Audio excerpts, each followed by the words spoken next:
সালামু আলাইকুম বন্ধুরা, কেমন আছেন সবাই? আশা করি অবশ্যই ভালো আছেন। তো আজকে বণিক বার্তা একটা রিপোর্ট প্রকাশ করেছে, যেখানে তারা 2013 সাল থেকে বাংলাদেশের শেয়ার বাজারে নিবন্ধিত যে ব্যাংকগুলো আছে এগুলার আর্থিক রিপোর্ট প্রকাশ করে যে কোন ব্যাংকটা ভালো।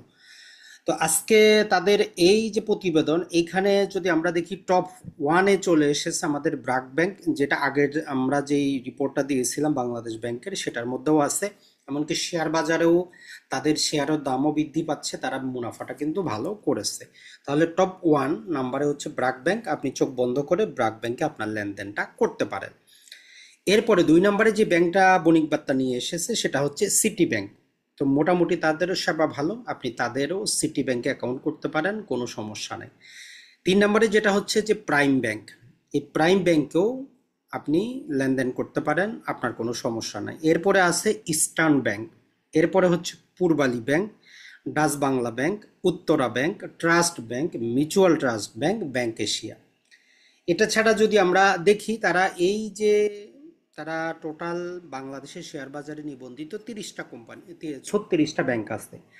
এর মধ্যে আমাদের 5টা ব্যাংক যেটা হচ্ছে যে নানা প্রকার কারণবশত একীভূত হচ্ছে, তো এটাকে বাদ দেওয়া হয়েছে। ওভারঅল তারা 31টা ব্যাংকের উপর গবেষণা করে তাদের যে রিপোর্ট সেটা ছাপিয়েছে।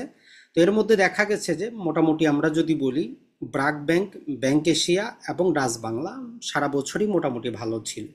তো লাভ বলেন, এটা ছাড়া স্থিতিশীলতা বলেন, ঋণ বিতরণ, ঋণ সেখান থেকে ঋণগুলো উত্তোলন, এই রিলেটেড আমরা ব্র্যাক ব্যাংকে সর্বপ্রথমে পাচ্ছি। তো আশা করি যারাই বলেন যে ভাই কোন ব্যাংকে অ্যাকাউন্ট করব, তাহলে আপনি ব্র্যাক, পূর্বালী যেটা বললাম, ডাচ বাংলাতেও আপনি চাইলে করতে পারেন, সিটি ব্যাংকেও করতে পারেন। টোটাল লিস্ট আপনি পেয়ে যাবেন। জাস্ট আমরা একটু আপনাদেরকে দেখিয়ে দেই টোটাল লিস্টটা, তাহলে আপনার জন্য ভালো হবে যে কোন কোন ব্যাংকগুলো ছিল এবং টপ যেই ব্যাংক আছে সেগুলো যদি দেখিয়ে দিলে আপনার জন্য আরও ভালো হবে। এর যে কোনো একটাতে আপনি অ্যাকাউন্টটা করতে পারেন, এমন কোনো সমস্যা কিন্তু নাই। তো আমরা যদি দেখি যে আসলে BRAC bank, city bank, prime bank top থ্রিতে তিনটা আছে।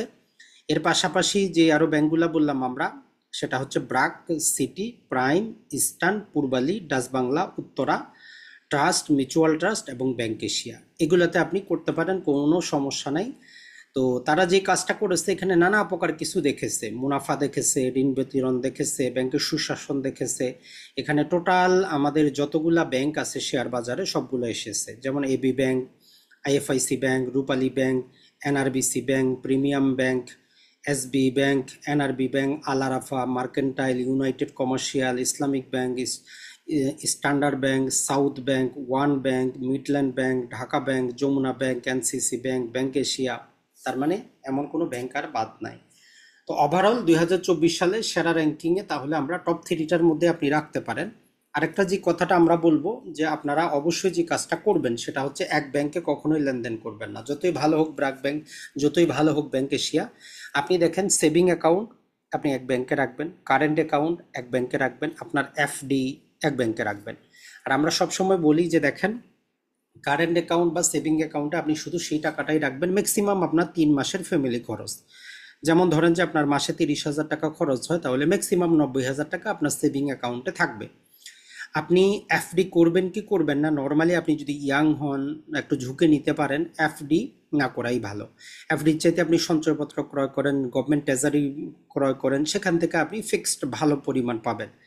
আর যদি আপনার সাহস থাকে, যদি শেয়ার বাজার রিলেটেড কিছু বুঝেন, যে টাকাটা ডিপিএস করবেন বা সেভিং অ্যাকাউন্টে ফেলে রাখছেন, এটা না রেখে আপনি ধীরে ধীরে ভালো, এই ক্যাটাগরির ভালো 7টা থেকে 12টা কোম্পানিতে ধীরে ধীরে প্রতি মাসে ওই ডিপিএস এর টাকাটা, আপনি 10,000 টাকা ডিপিএস করেন, ওই 10,000 টাকা 10টা কোম্পানি শেয়ার কিনে রাখে দেন, আর কিছু করতে হবে না। আপনি বছর বছর কিনেই যান, আগামী 15 বছর দেখবেন যে 15 বছর পরে আপনি যখন বৃদ্ধ হবেন, কোনো কাজ করতে পারবেন না, আপনাকে অনেক পরিমাণ বেনিফিট দিবে। তো শেয়ার বাজার রিলেটেড আমাদের একটা কোর্স আসতেছে, আশা করি সেটাতে অংশগ্রহণ করলে আপনি উপকৃত হবেন। আসসালামু আলাইকুম, ভালো থাকবেন সবাই।